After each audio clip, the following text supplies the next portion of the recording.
There's no feeling more intense than starting over. If you deleted your homework the day before it was due, as I have, or if you left your wallet at home and you have to go back after spending an hour in the commute. If you won some money at the casino and then put all your winnings on red but it came up black.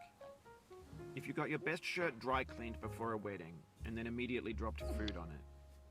If you won an argument with a friend and then later discovered that they just returned to their original view. Starting over is harder than starting up. If you're not ready for that, like if you've already had a bad day, then what you're about to go through might be too much. Feel free to go away and come back. I'll be here. Alright, thanks for coming with me on this trip. I'll understand if you have to take a break at any point. Just find a safe place to stop and quit the game.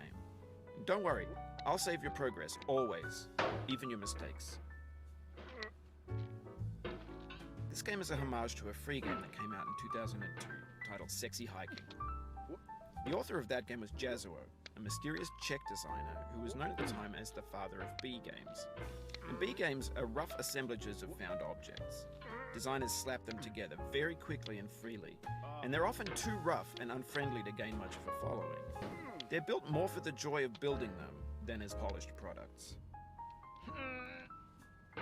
In a certain way, Sexy Hiking is the perfect embodiment of a B game. It's built almost entirely out of found and recycled parts, and it's one of the most unusual and unfriendly games of its time. In it, your task is simply to drag yourself up a mountain with a hammer. And that act of climbing, in the digital world or in real life, has certain essential properties that give the game its flavor. No amount of forward progress is guaranteed. Some cliffs are too sheer or too slippery, and the player is constantly, unremittingly in danger of falling and losing everything. Anyway, when you start Sexy Hiking, you're standing next to this dead tree that blocks the way to the entire rest of the game. It might take you an hour to get over that tree, and a lot of people never got past it. You prod and you poke at it, exploring the limits of your reach and your strength, trying to find a way up and over. And there's a sense of truth in that lack of compromise.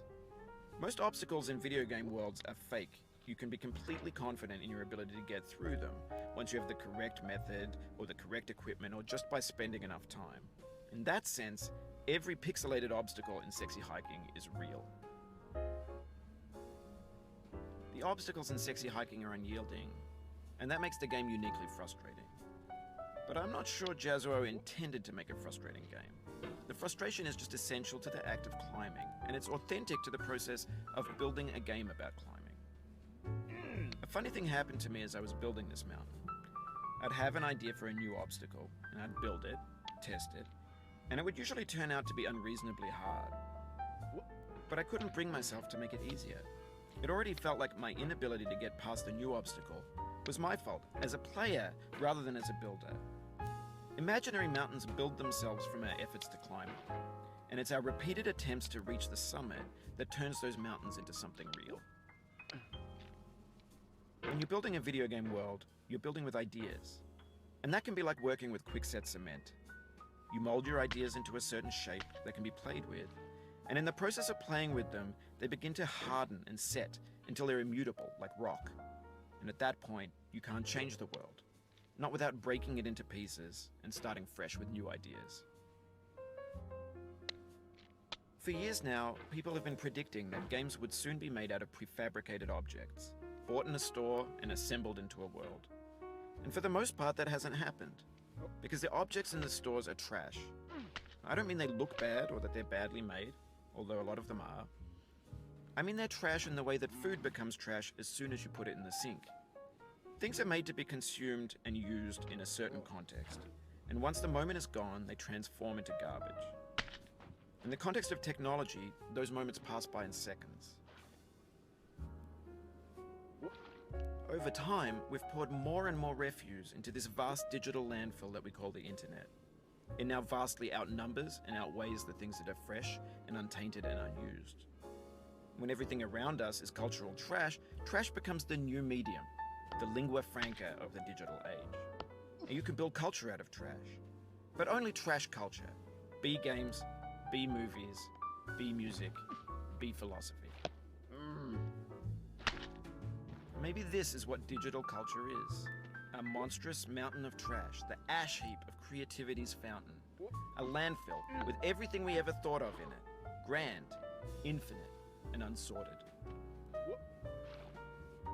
There's 3D models of breakfast, Gen X's fanfic novels, scan magazines, green screen Shia LaBeouf, banned snuff scenes on LiveLeak. Facebook's got lifelike bots with unbranded adverts and candid shots of Kanye and Taylor Swift mashups, car crash epic failed GIFs, Russian dashcam vids, discussions of McRibs, discarded, forgotten, unrecycled, muddled, rotten, untitled. Everything's fresh for about 6 seconds, until some newer thing beckons, and we hit refresh. And there's years of persevering, disappearing into the pile, out of style, out of sight. In this context, it's tempting to make friendly content that's gentle, that lets you churn through it but not earn it. Why make something demanding if it just gets piled up in the landfill, filed in with the bland things? When games were new, they wanted a lot from you. Daunting you, taunting you, resetting, delaying you. Players played stoically. Now everyone's turned off by that. They want to burn through it quickly, a quick fix for the fickle, some tricks for the clicks of the feckless. But that's not you, you're an acrobat. You could swallow a baseball bat. Now I know, most likely you're watching this on YouTube or Twitch, while some dude with 10 million views does it for you, like a baby bird being fed chewed up food. That's culture too. But on the off chance that you're playing this, what I'm saying is, trash is disposable, but maybe it doesn't have to be approachable. What's the feeling like? Are you stressed? I guess you don't hate it if you got this far. Feeling frustrated? It's underrated. An orange is sweet, juicy fruit locked inside a bitter peel. That's not how I feel about a challenge. I only want the bitterness. It's coffee. It's grapefruit. It's licorice. It feels like we're closer now. Composer and climber, designer and user. You could have refused, but you didn't. There was something in you that was hidden, that chose to continue. It means a lot to me that you've come this far, endured this much.